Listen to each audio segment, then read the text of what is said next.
सारं संसारिसारं भुजगेन्द्रहारं सदा वसन्तं हृदया विविक्ते भवं भवानी सहितं नमामि।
नंद सरकार पधारो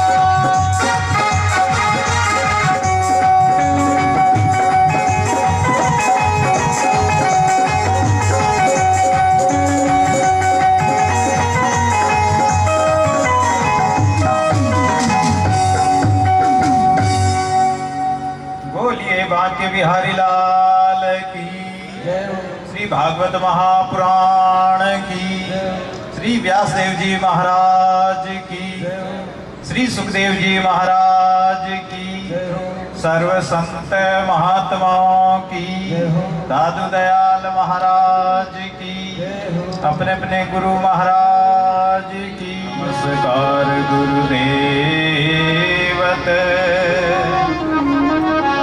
वंदनम सर्व साधवा प्रणामं परंगत परब्रह्म परापरं सोमम देव निरंजनम निराकारं निर्मलं तस्य श्रीदादु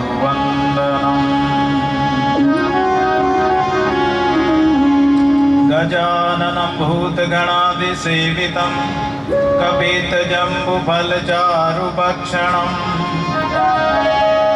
उमासुतं शोकविनाशकारकं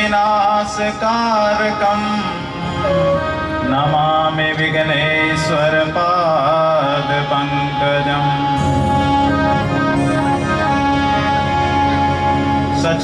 सच्चिदानन्दरूपाय विश्वोत्पत्त्यादिहेतवे तापत्रय विनाशाय श्रीकृष्णाय वयं नमः।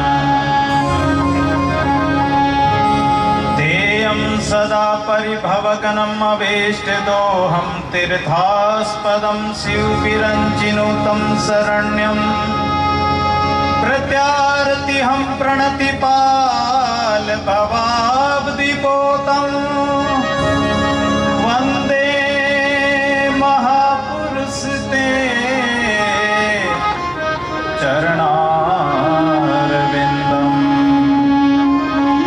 गुरुर्ब्रह्मा गुरुर्विष्णु गुरुर्देवो महेश्वरा गुरुर्साक्षात् परं ब्रह्म तस्मै श्री गुरुवे नमः।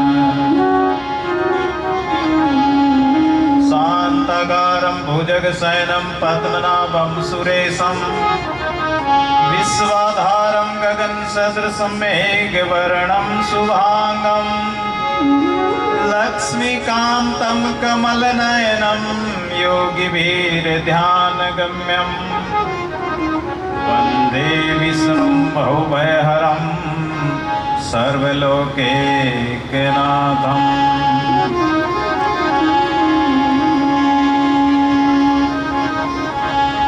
मनोजवं मारुतुल्यवेगं जितेन्द्रियं बुद्धिमतां वरिष्ठं वातात्मजं वानरयुद्धमुख्यं श्रीरामदूतं शरणं प्रपद्ये। वंशी विभूषित करानवनीरदाभात् पीताम्बरादरुणबिम्ब फलादरोष्टा पूर्णेन्दु सुन्दर मुखादर बिंद नेत्रा कृष्णात् परं किमपि तत्त्वमहं न जाने। नमस्कार सुंदर करत निस्दिन बारंबार सदा रहो मम शीश पर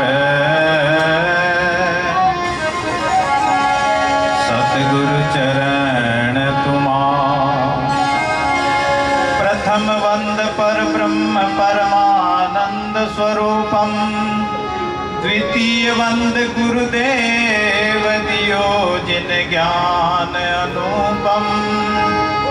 तृतीय वंद सब संत जोरि कर तिनके आगे। मन वच काय प्रणाम करत भय ब्रह्म सब भागे। ये भांति मंगलाचरण कर सुंदर ग्रंथ बखानिए। विघ्न को उपजे निश्चय कर मानिए।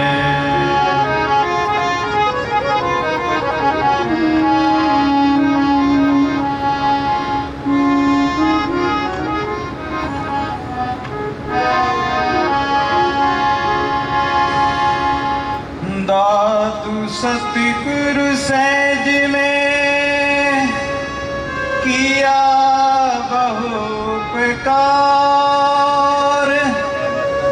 निर्धन धनवंत कर लिया गुरु मिलिया दाता।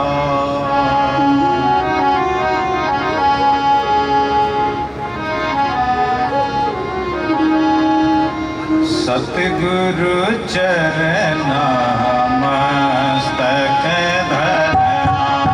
सतगुरु चरना मस्तक धरना।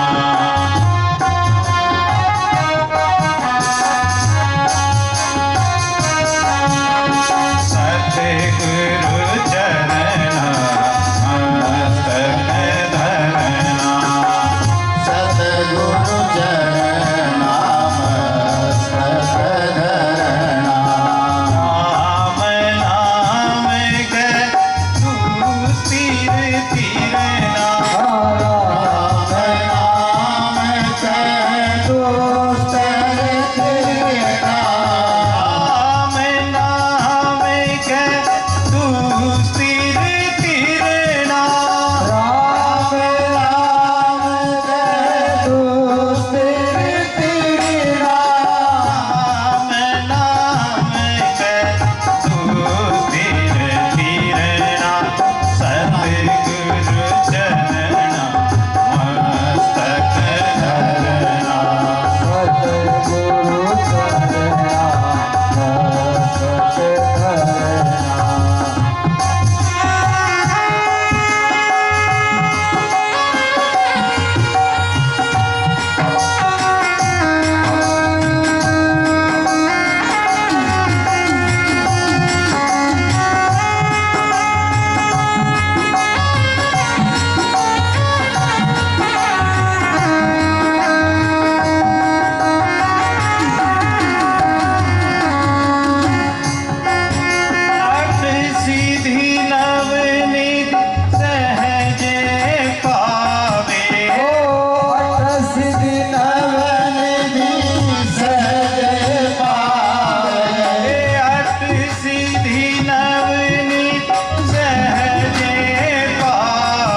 तेरे नाम नाम के तू स्थिर रहना सतगुरु चरणा मस्तक धरना गुरु धरना सतगुरु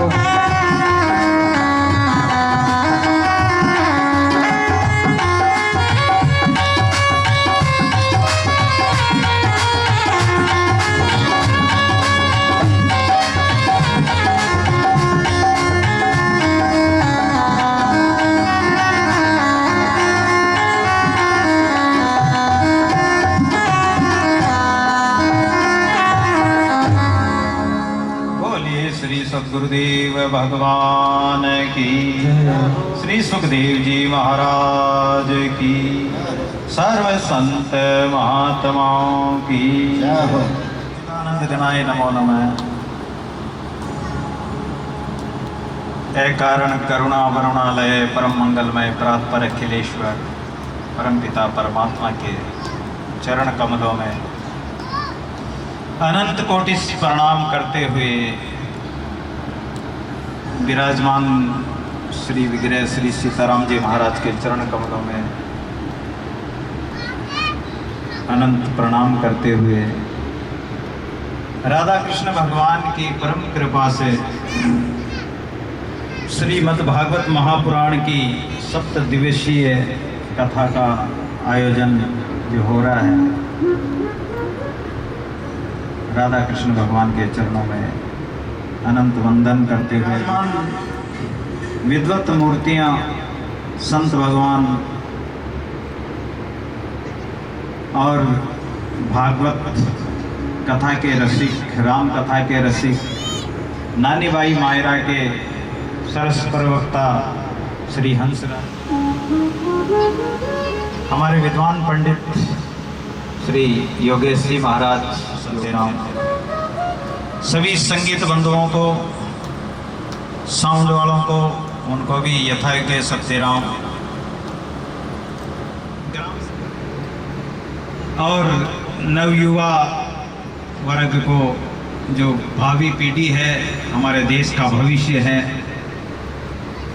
उनको भी सत्यराम और सभी को सत्यराम करते हुए हम भागवत कथा का आरंभ करते हैं। द्वितीय द्वेष की कथा प्रारंभ करने जा रहे हैं। सीखें, गुरु के बिना हम ना तो क ख सीख सकते हैं, ना ABCD सीख सकते हैं, ना ABCD सीख सकते हैं। गुरु ही हमारे जीवन को आगे बढ़ाने वाले हैं। जब ही कहा है, गुरु गोविंद दोनों खड़े कांके लागू पाई, बलिहारी गुरु आपकी जो गोविंद दियो मिलाए। गोविंद से मिलाने वाले गुरुदेव, दादू सतगुरु सहज में किया बहु उपकार, निर्धन धनवंत कर लिया गुरु मिलिया दातार। दादू जी महाराज कहते हैं कि मुझे तो ऐसे गुरुदेव मिले, ऐसे दादू सतगुरु सो सहजे मिलिया, लिया कंठ लगाई, दया भई दयाल की तब दीपक दिया जगाई, हमारे घट में ज्ञान का दीपक जला दिया। हम तो अज्ञान रूपी अंधेरे में सोए हुए पड़े थे, लेकिन हमारे गुरुदेव ने हमारे घट में ज्ञान का दीपक जला दिया। ज्ञान का दीपक कैसे जलाते? एक कोई लड़की का विवाह किसी गांव के अंदर हो गया, पढ़ी लिखी थी, शहर की लड़की थी, किसी गांव में चली गई। गांव में चली गई तो अब वहां के लोग जो है रात्रि के समय में अंधेरे को बाहर निकालने के लिए, पढ़े लिखे तो थे नहीं, तो ढोकले होते ना, ढोकले छाबड़ियाँ होती है जो जिसमें खाकला तूड़ा डालने की छाबड़ियाँ, बड़ी बड़ी छाबड़ियाँ ढोकले भी बोलते हैं, तो उसमें भर भर कर अंधेरे को रात्रि में बाहर निकालते। प्रतिदिन का काम, दिन में तो खेत का काम करे और रात्रि में अंधेरे को बाहर निकाले। उस लड़की ने देखा नई बहू बन के आई, वो कुछ बोल तो सकती नहीं थी, घूंघट में रहती, लेकिन उसने सोचा कि ये क्या करते हैं। बोले बहू तू तो नई नई आई इसलिए अभी तू सो जा। बोले हम रात्रि में काम करेंगे। बोले क्या काम करोगे? बोले अंधेरे को बाहर निकालेंगे। उसने देखा कि ये लोग अनपढ़ है, ना समझ है, अंधेरे को बाहर निकालेंगे। कैसे निकालोगे? बोले ढोकलों में भर भर के, छापड़ी में भर भर के बाहर निकालेंगे। उन्होंने कहा कि ठीक है आप निकालो, आज मैं देखती हूँ कैसे निकालते। एक रात्रि उसने देखा, प्रातःकाल उनको कहा कि अंधेरा निकल गया। बोले हाँ निकल गया, देखो उजाला हो गया। पूरी रात्रि भर छापड़ियों में भर भर कर डालते रहे। समझ गई वो सारी गतिविधि, जान गई। दूसरे दिन उसने रात्रि के समय में कहा कि तुम सब सो जाओ, मैं अकेली ही ये काम करूंगी। मेरे सामने तुम काम करो और मैं सोती रहूं, ये तो अच्छी बात नहीं है। ये काम मैं करूंगी अंधेरे को निकालने का, तुम सब सो जाओ। उसने दिन में क्या किया, एक रुई लेकर रुई की बत्ती बना ली और एक दीपक में तेल भर लिया, बत्ती बनाकर उसमें लगा लिया। और जब सब सो गए उनको कहा कि आंखें बंद कर लो, मैं अकेली ही तुम्हारा अंधेरा दूर कर दूंगी। उसने दीपक में 2-4 दीपकों में बत्ती लगाकर और माचिस से, तिल्ली से जला दिया और कहा कि अब आंखें खोलो। आंखें खोली तो पूरे घर में उजाला, अंधेरे का नाम ही नहीं, उजाला हो गया, प्रकाश हो गया। अरे बोले हमारे तो बहू बहुत अच्छी आई, जो हमारे घर का अंधेरा सब बाहर निकाल दिया, हमें परिश्रम करने की जरूरत ही नहीं पड़ी। उसने कहा कि बेटा तूने अकेले कैसे निकाल दिया, हम तो पूरी रात्रि भर परिश्रम करते हैं। तो उसने कहा कि मैंने कुछ नहीं किया, मैंने केवल ये बत्तियां जलाई है। तो हमारे घट में जो अज्ञान का अंधेरा है, मोह ममता का अंधेरा है, उसमें हम अंधे हो रहे हैं। जैसे रात्रि में उल्लू को दिखाई देता है लेकिन दिन में नहीं दिखाई देता, सूर्य के उजाले में नहीं दिखाई देता, ऐसे ही ज्ञान के उजाले में, सत्संग ज्ञान में, समझ में, विचारों में अज्ञानी प्राणी को नहीं सूझता, वो उसको ज्ञान ही नहीं, उसके देखने की आंखें ही नहीं, उसके तो अंदर अंतःकरण में, मन में अंधेरा छाया हुआ, ज्ञान भरा हुआ, मोह ममता का कचरा भरा पड़ा है, आवरण आ रहा है।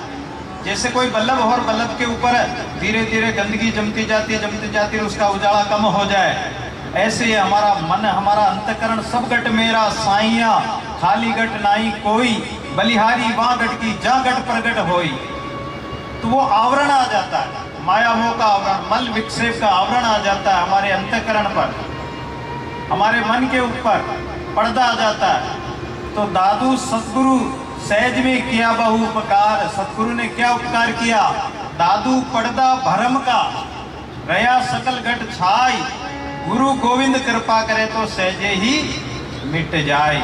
गुरु ने क्या किया, एक चिंगारी आग की, ज्ञान की अग्नि, ज्ञान अग्नि की एक चिंगारी छोड़ दी, ज्ञान की बुहारी लगा दी। जैसे कचरा होता है माता बहनें झाड़ू निकालती है, ऐसे ज्ञान की बुहारी से हमारे हृदय के ऊपर, अंतःकरण के ऊपर जो आवरण आ रहा था, उसको ज्ञान की बुहारी से हटा दिया।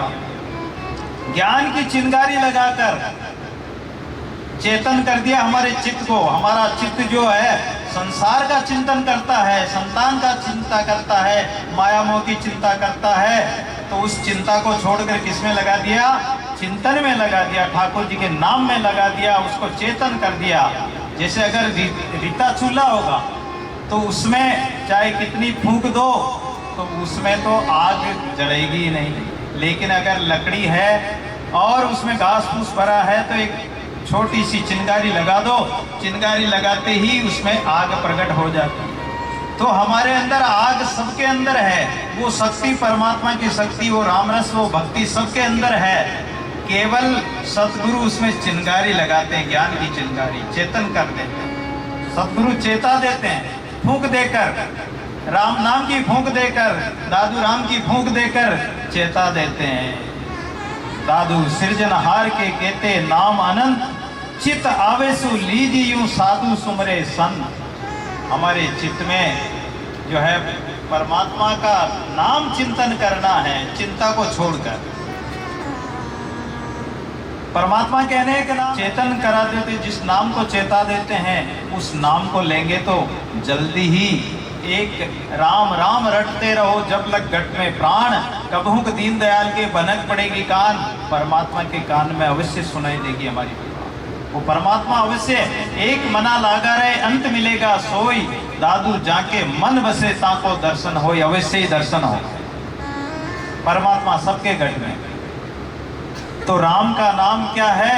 ये राम रस बड़ा मीठा है, बड़ा मधुर है। ये राम रस जैसे गन्ने को कहीं से चूसो तो गन्ना मीठा लगता है, ऐसे राम रस को सुबह लो, शाम लो, दिन को लो, रात को लो, कभी भी भजो। परमात्मा का नाम जब भी लोगे तभी आनंद आएगा, तभी मीठा लगेगा। राम रस मीठा रे पीवे साधु सुजान, सदा रस पीवे प्रेम सो सो अविनाशी प्राण। इही रस मुनि लागे सबे ब्रह्मा विष्णु महेश, सुर नर साधु संत जन सैरस पीवे शेष।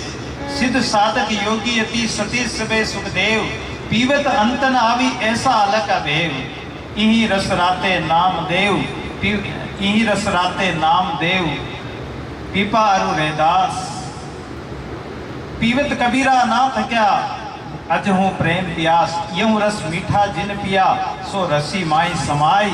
मीठे मीठा मिल रहा दादू अनंत न जाए। दादू जी महाराज ने कहा कि ये राम रस ऐसा मीठा, इस राम रस को कोई कोई पीता है। आइए एक छोटा सा भजन। कोई पीवे रे राम रस प्यासा, कोई पीवो रे राम रस प्यासा, कोई पीवो रे राम रस प्यासा,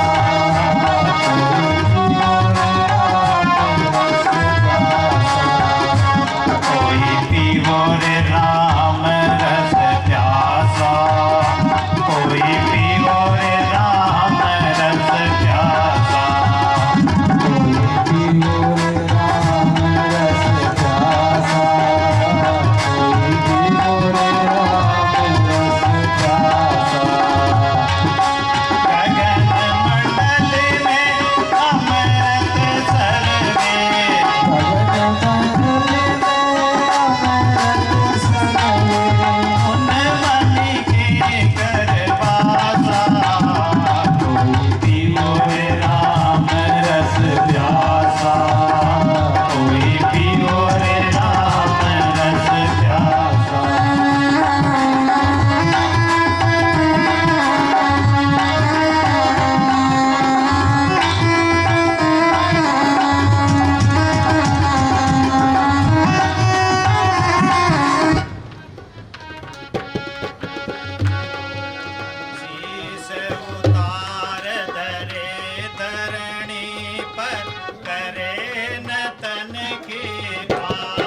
जुग जीवे जो पीवे सो जुग जुग जीवे कब हुन होए विनाशा पियो रे राम रस प्यासा पियो रे राम रस प्यासा।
पता नहीं, कोई तो कहते हैं कि हम तो सोम रस पीते हैं, कोई कहते हैं कि हम तो और कोई सा विषय रस पीते हैं, कोई कौन सा रस पीते हैं। लेकिन दादू जी महाराज के जो शिष्य सुंदरदास जी महाराज बड़े कवि हुए, महान कवि, वो कह रहे हैं कि कोई पीवत राम रस प्यासा, मान सरोवर माई जल प्यासा पीवे आई, दादू दोष न दीजे घर घर कहण न जाय।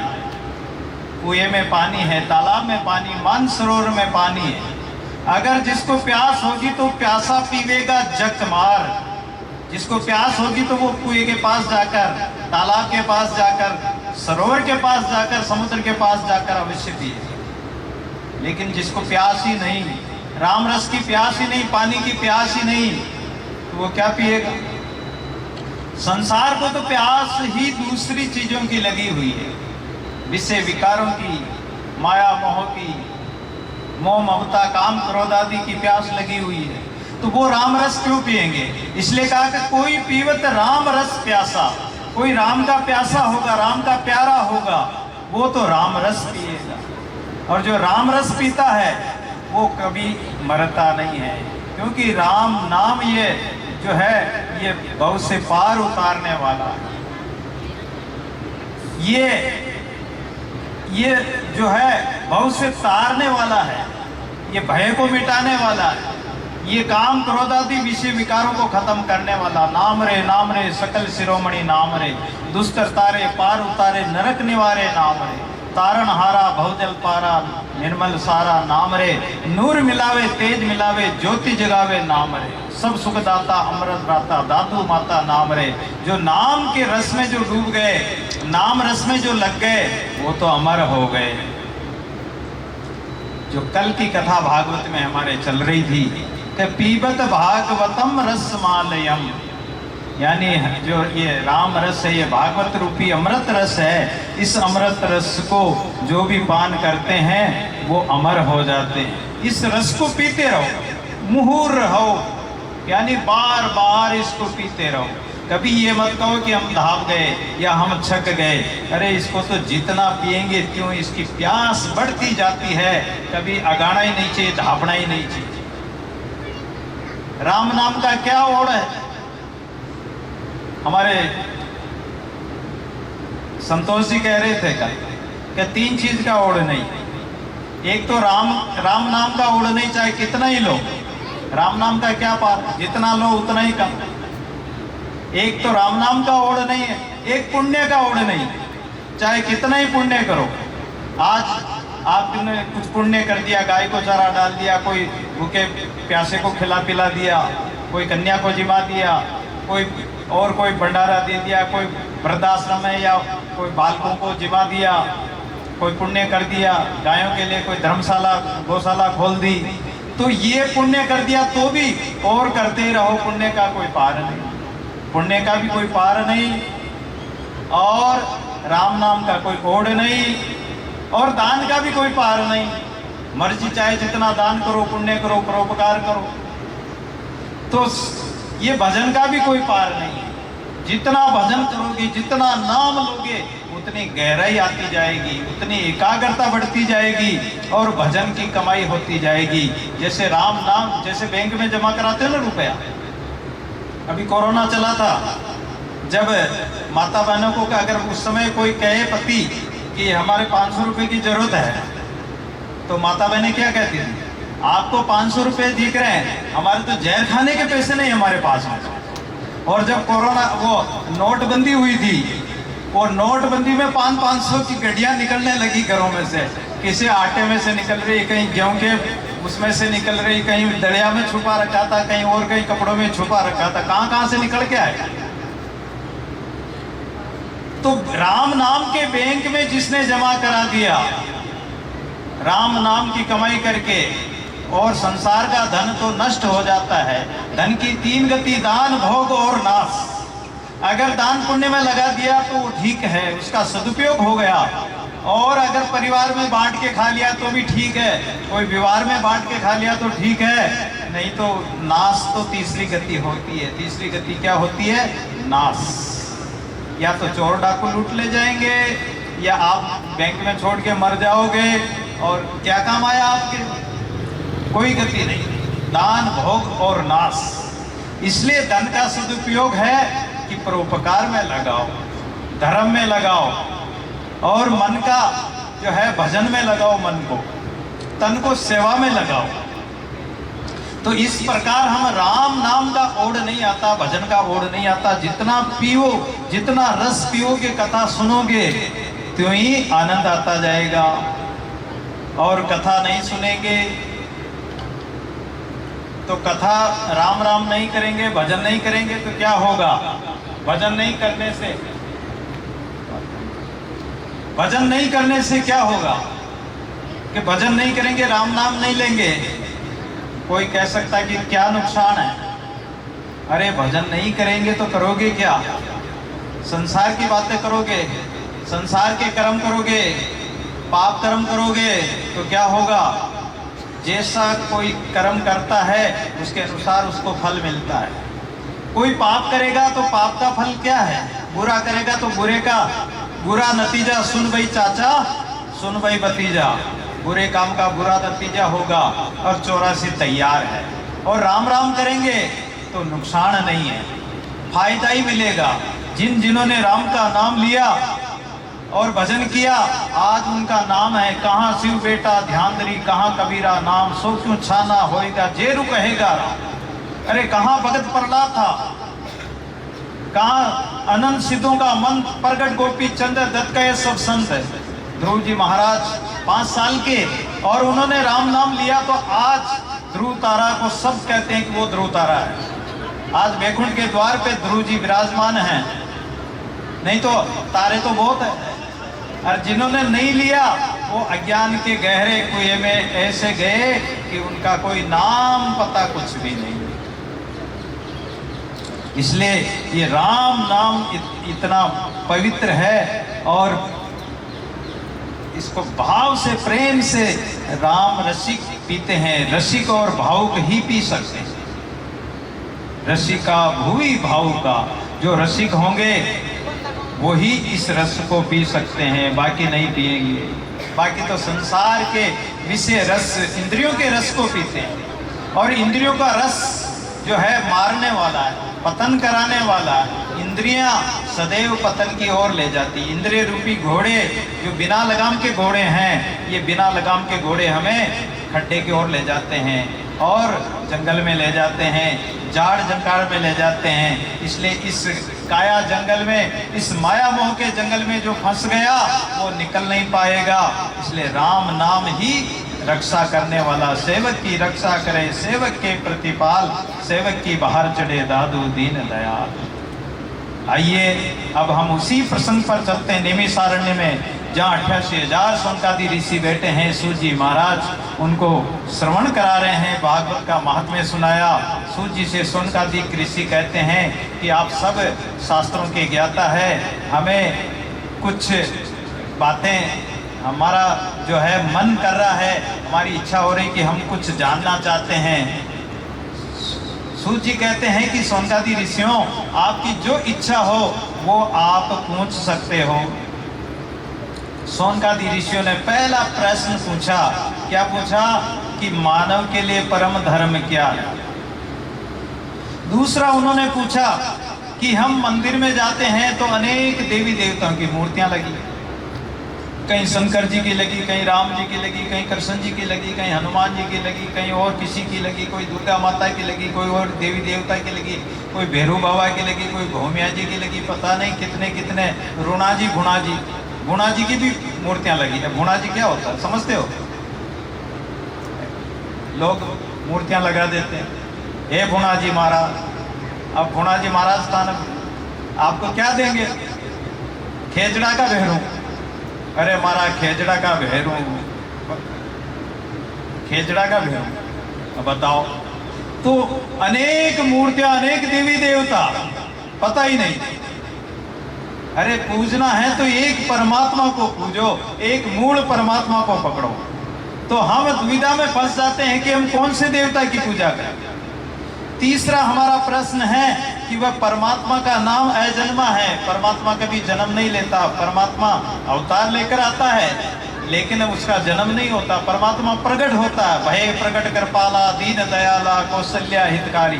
तो भय प्रकट हुए जन्म नहीं लिया, भगवान प्रकट होके आते हैं। तो फिर जब उनका नाम अजन्मा है तो कोई कहते हैं कि वो तो दशरथ का बेटा है, कोई कहते हैं देवकी और वसुदेव का बेटा कृष्ण रूप में आया। चौथा प्रश्न हमारा है कि भगवान के कितने अवतार हुए। अनेक अवतार, कोई राम का बताते, कोई कृष्ण का बताते, कोई 10 अवतार बताते, कोई 24 अवतार बताते। पांचवी हमारी बात है कि वक्ता कैसा होना चाहिए। जो कथा करता है, कथा सुनाता है, वो वक्ता कैसा होना चाहिए, ताकि बड़ी से बड़ी बात को भी एक सूक्ष्म रूप में और सार गर्भित बात बताए। ये नहीं कि पूरा का पूरा ही वो फैला दे, पसारा करके बताए। अरे बिल्कुल सूक्ष्म और सार गर्भित बात, सार की बात करे, ऐसा वक्ता होना चाहिए। छठा हमारा प्रश्न है कि भगवान जब इस लीला करने के लिए अवतार लेकर आए, भगवान राम आए, भगवान कृष्ण आए, तो जब इस पृथ्वी का भार उतारने के लिए भगवान स्वयं गीता में कहते हैं यदा यदा ही धर्मस्य ग्लानिर्भवति भारत अभ्युत्थानम् धर्मस्य तदात्मानं सृजाम्यहम् परित्राणाय साधूनां विनाशाय च दुष्कृताम् धर्म संस्थापनार्थाय संभवामि युगे युगे। गीता जी के 4थे अध्याय में 7वां 8वां श्लोक है।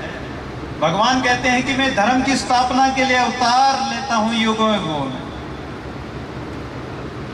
और दुष्टों का संहार करने के लिए, संत जनों का त्राण करने के लिए, धर्म की स्थापना करने के लिए मैं आता हूं। तो जब भगवान अवतार लेकर धर्म की स्थापना करके चले गए तो फिर तो ये धर्म तो अकेला पड़ गया होगा, धर्म किसकी शरण में गया। ये हमारे 6 प्रकार के प्रश्न जो हमने पूछे हैं, हे सूत जी महाराज, इनका हमें ज्ञान दीजिए, हमें समझाइए। सूत जी महाराज सुखदेव जी महाराज के चरणों में प्रणाम करते हुए कहते हैं कि जो सुखदेव जी महाराज थे वो मात गर्भ में 12 वर्ष रहे।